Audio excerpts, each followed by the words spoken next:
Advantage on Crawford, but he's going to get a fadeaway jump shot. Crawford, the offensive foul.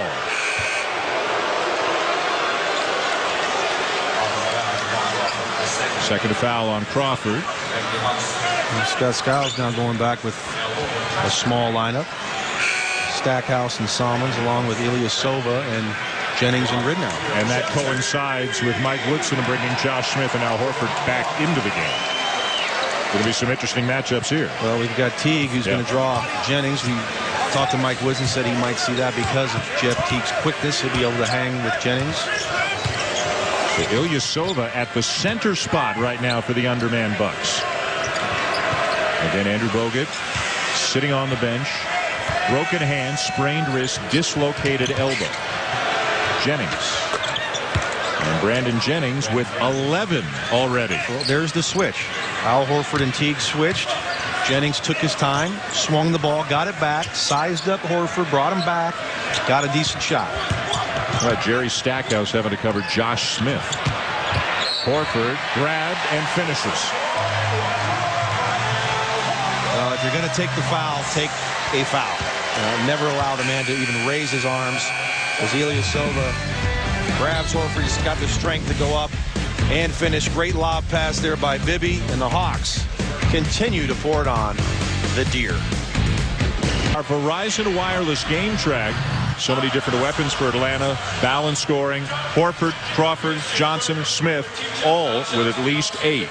And all shooting at least 50% thus far in this game. You use the word deer, as in the Milwaukee Bucks. Fear the deer has been one of their slogans this year, but it's been more like deer in the headlights for the Milwaukee Bucks so far in this playoff game. What can Scott Skiles say to the guys? Well, I think number one, take care of the basketball. Too many runouts for the Atlanta Hawks. You've got to drive the basketball against this team. Run pick and roll with Jennings, Ridnour. If you get that switch, you get a big guy on you, take the ball to the basket. Milwaukee struggles to get to the free throw line, but you have to take the ball into the paint. You cannot settle for jump shots. Long jump shots mean long rebounds. That means Atlanta Hawks out on the run, and that's what we've seen here thus far. Horford gets the bounce to complete the three-point play. It's an 18-point lead for the Hawks. Their biggest lead was 20.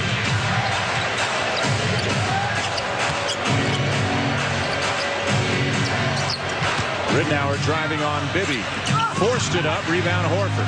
Well, that time Jennings got the switch and elected to swing the basketball. When you get that switch, clear everybody out of there and let him take the big on the dribble. Again, the tough matchup. Delfino trying to guard Josh Smith, and Delfino the rebound. I'd say the Hawks are doing a great job of finding mismatches, but they don't have to look. It's just 5 options sometimes. It just seems that everybody that is guarding somebody has a mismatch. I mean, to think that Carlos Delfino can guard Josh Smith in the post, there's no way.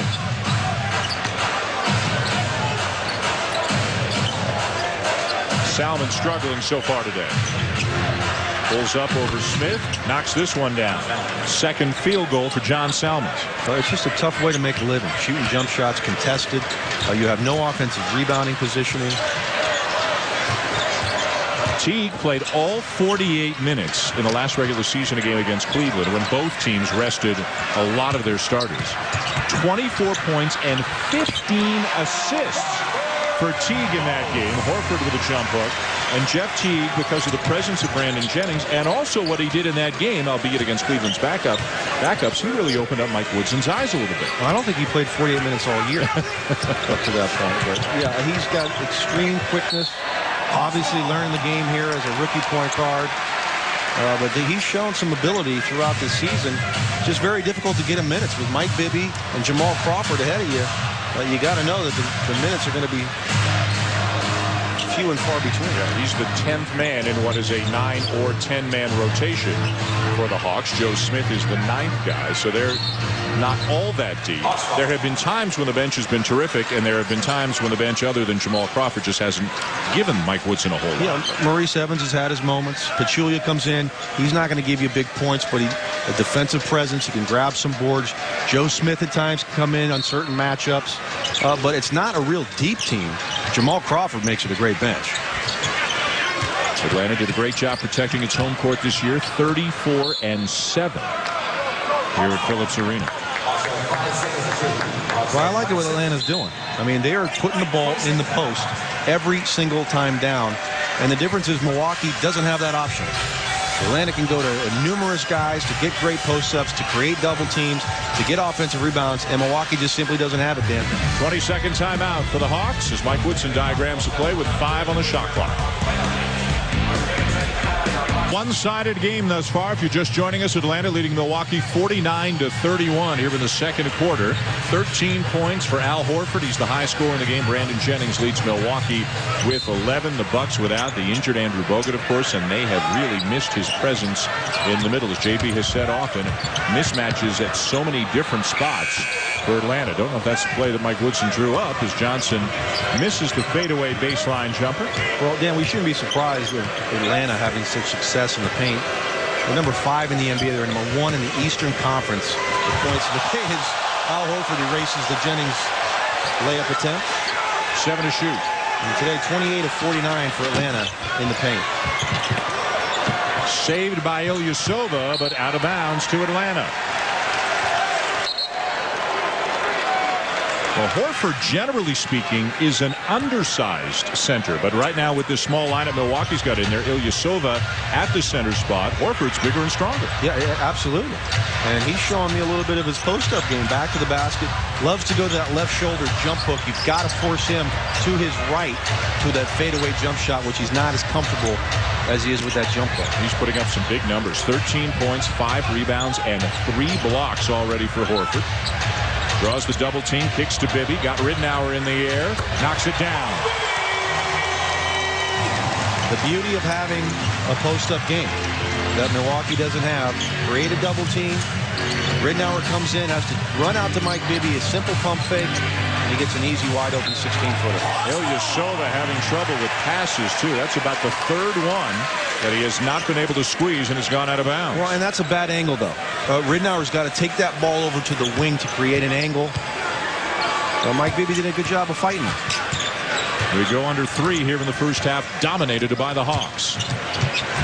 Bibby to Smith. Boy, everybody was looking at Teague out beyond the three-point line, and Smith was all alone under the basket. A beautiful find by Bibby. That's because Mike Bibby was looking at Teague. That was an unbelievable no-look pass. 3 guys go out to cover Teague at the three-point line and leave Josh Smith for another easy Atlanta paint point. The Hawks play well at home, 34-7. Josh Smith got it going with an early one. Horford's been all over the rim. Johnson with an easy dunk.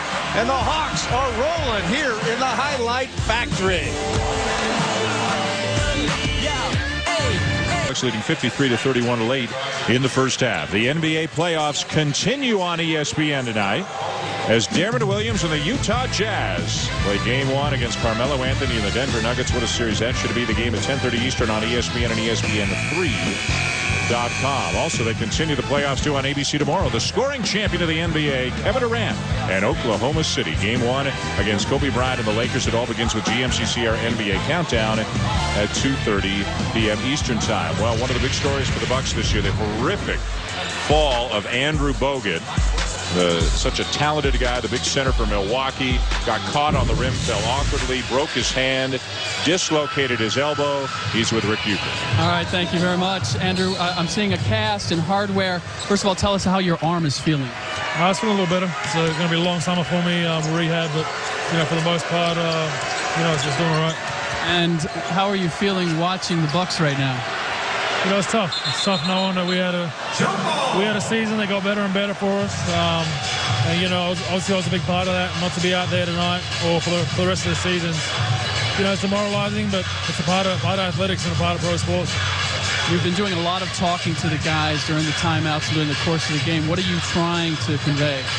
Just trying to encourage the guys. I think it's a tough situation for us. Obviously, it's a vocal part of the offense at times, and just trying to be there as a captain of this team to try to be there.